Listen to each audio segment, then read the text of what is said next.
Je suis assis devant mon téléphone. Mon doigt reste posé au-dessus du bouton où c'est noté publier. Mon corps réagit avant même que mon esprit ait le temps de comprendre qu'est-ce qui se passe au fait. Là, je ne ressens ni de l'excitation, ni de la fierté. Comme si une partie de moi retenait son souffle pendant un instant. Mais malgré tout, je publie. Et ensuite, je pose mon téléphone. Je ne regarde pas les réactions. Pas parce que j'ai peur des critiques, mais parce qu'une vieille histoire vit encore en moi. Pendant longtemps, devenir visible n'a pas seulement voulu dire être vu. Cela voulait aussi dire devenir vulnérable.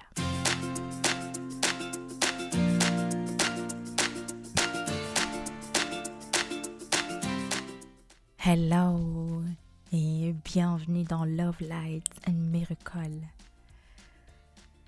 Bienvenue dans cet espace et je suis très contente de t'accueillir ici. J'espère que tu vas très bien. Et où je t'emmène aujourd'hui? Cet épisode n'est pas du tout été prévu. Il est né d'un moment que j'ai vécu au mois de juin. Pendant tout le mois de juin, j'ai partagé un message chaque mardi et jeudi. Donc chaque mardi, jeudi et samedi sur les réseaux sociaux. Alors quel message est? Au début de chaque mois, il y a un thème dont je partage avec ma communauté Instagram et ma communauté de mon groupe de mon groupe Telegram. Il y a un thème du mois et chaque semaine, il y a comme un message dont je partage. Et ce message est lié au thème du mois. Je vais lire le message du mois de juin. C'était le même thème qui se répétait mais dans de différents contextes. Alors le message était tu as le droit d'être toi-même. Tu as le droit de te montrer. Tu as le droit de grandir. Tu as le droit de ressentir de la joie. Alors ça, c'était le message qui s'est répété à chaque fois, mais dans des différents contextes. Et puis est venu le moment où j'ai fait exactement ce que j'ai encouragé les autres à faire. Alors, qu'est-ce qui s'est passé? Mon podcast sort chaque fin du mois, donc une fois par mois. Et qu'est-ce que moi j'ai fait? Je le partage dans ma communauté. Je le partage sur Instagram, je le partage dans mon groupe Telegram. Et c'est là que quelque chose s'est passé. J'ai appuyé sur publier, puis je me suis éloignée de mon écran. Et ensuite, il y a une question qui est restée avec moi. Je me suis posé cette question. Pourquoi est-ce si difficile de vivre ce que je transmets avec autant de conviction? D'avoir mis de la lumière avant d'aborder le sujet, avant d'aller en profondeur dans le sujet du jour.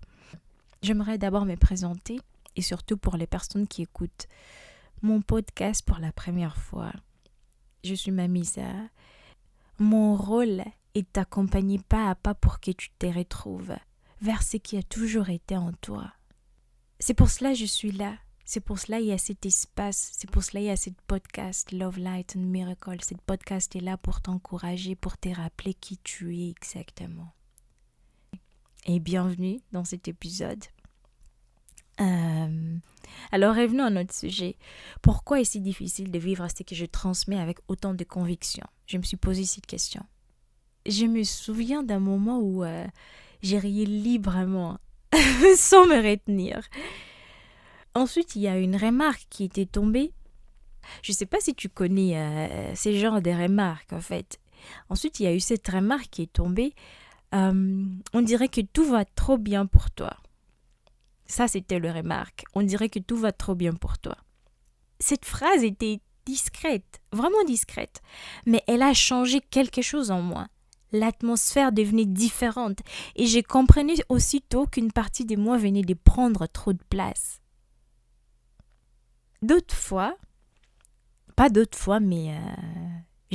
J'aime partager mes idées.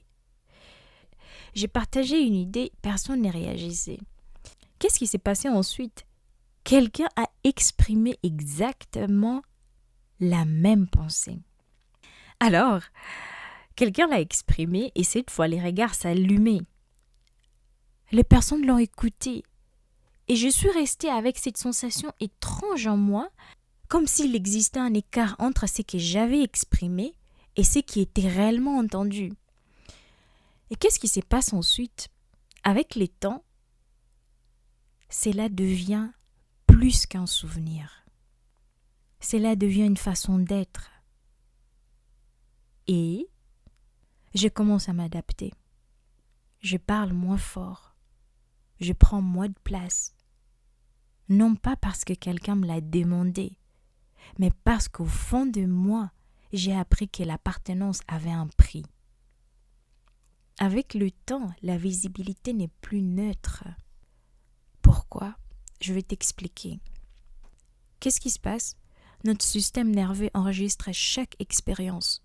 Et il n'oublie pas les moments où nous nous sommes sentis rejetés, ignorés ou seuls. Alors qu'est-ce qui se passe ensuite? La fois suivante, notre système réagit avant même que nous ayons le temps de réfléchir. Il cherche à nous protéger, ça c'est important de savoir. Et ce qui autrefois n'était qu'un simple moment, il devient un réflexe. Et qu'est-ce qui se passe? Par exemple, des exemples que j'ai donnés. Tu publies quelque chose, tu prends la parole, tu ressens de la joie et ton corps se souvient avant ton esprit. Est-ce que tu connais cette sensation? D'avoir envie de partager quelque chose qui te rend vraiment heureux. Tu souris, tu rencontres une bonne nouvelle, puis tu remarques un silence, juste un silence, ou un regard, ou simplement l'absence de réaction. Et sans même t'en rendre compte, tu retires un peu de cette joie. Non pas parce que quelqu'un t'a demandé de le faire, mais parce que ton corps cherche à protéger le lien. Avec le temps, cela devient presque automatique. Ça se passe comme si tu t'es réveillé, tu n'avais même plus besoin de réfléchir, tu sais déjà ce que tu vas faire le matin. Tu te lèves, tu vas dans la salle de bain, tu te brosses les dents, et ainsi de suite. Tu fais des routines, tu commences à faire ça automatiquement. Et là, la visibilité prend une autre signification. Partager son travail, exprimer une opinion, recevoir de la reconnaissance, être vu, tout cela réveille une mémoire ancienne. C'est comme si une partie de nous murmurait « Chaque fois que tu prends ta place, tu risques de perdre quelque chose. » Alors une autre question apparaît. Puis-je aller bien quand d'autres traversent une période difficile? Puis-je rire si personne d'autre ne rit? Puis-je grandir sans avoir le sentiment de m'éloigner des autres? Puis-je rester pleinement moi-même si j'occupe davantage d'espace? J'ai une question pour toi. Est-ce que tu t'es déjà retenu au moment où quelque chose de beau arrivait dans ta vie? Pas parce que tu avais peur d'échouer, parce que tu avais peur que les relations changent, que certaines personnes ne te regardent plus de la même façon. C'est souvent dans les petits moments que cela se révèle. Une phrase que l'on ne dit pas, une idée que l'on garde pour soi, une réussite que l'on minimise, une joie que l'on partage à moitié. Peu à peu, la question n'est plus celle de la réussite. La véritable question devient: est-ce que le lien restera le même si je cesse de me faire plus petit? Pendant longtemps, je n'ai pas vu cela. Je pensais avoir peur d'être visible. J'avais peur de ce qui pouvait arriver après. Peur que le regard change, peur que la proximité disparaisse, peur de ne plus me sentir accueillie si je montrais vraiment qui je suis. Vraiment, je t'invite à imaginer quelque chose avec moi. Imagine un jeune enfant qui apprend à marcher. Il tombe, il se relève. Puis un jour, il réussit à faire quelques pas. Est-ce que tu as vraiment vu ce qui se passe à ces moments-là? Et tu sais ce qu'il fait? Il sourit, il rit, il regarde très fier autour de lui, comme pour dire « Hey, regarde ce que je sais faire. » Et il ne se demande pas s'il prend trop de place. Il ne se demande pas si sa joie dérange quelqu'un. Il avance parce que grandir est naturel. Imagine maintenant un arbre. Ses racines s'enfoncent toujours plus profondément dans la terre. Son tronc devient plus solide, ses branches s'étendent vers le ciel. Il ne demande jamais la permission de grandir. Il ne s'excuse pas d'occuper de l'espace. Il devient pleinement ce qu'il est. Et le dernier image, le soleil. Chaque matin, il se lève. Il éclaire, il réchauffe. Il ne demande pas aux nuages s'il devrait briller un peu moins aujourd'hui. Il ne le fait pas. Il rayonne parce que c'est sa nature. Pourquoi serait-ce différence pour nous? Pourquoi aurions-nous appris à croire que prendre notre place menace l'amour, les liens ou notre appartenance? Peut-être que grandir n'a jamais été le problème. Peut-être que notre système nerveux a simplement appris un jour qu'il valait mieux de se faire plus petit pour rester en sécurité. Voilà le message du jour. Si cet épisode t'a touché, je t'invite à le partager avec une personne qui pourrait en avoir vraiment besoin aujourd'hui. Et je te remercie de t'abonner à Love Light, a Miracle pour ne manquer aucun nouvel épisode. Et merci d'être là et de faire grandir cette belle communauté. Et je t'invite également à rejoindre mon groupe Telegram. Et il y a des bonnes choses. Début juillet, il y a un nouveau thème qui va commencer.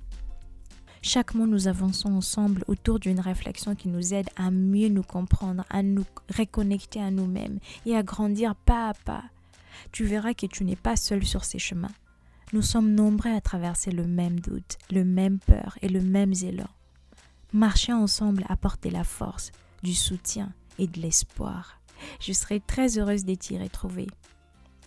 Et tu peux aussi me rejoindre sur Instagram @lovelightmiracle.podcast où je partage d'autres inspirations et des moments de mon quotidien.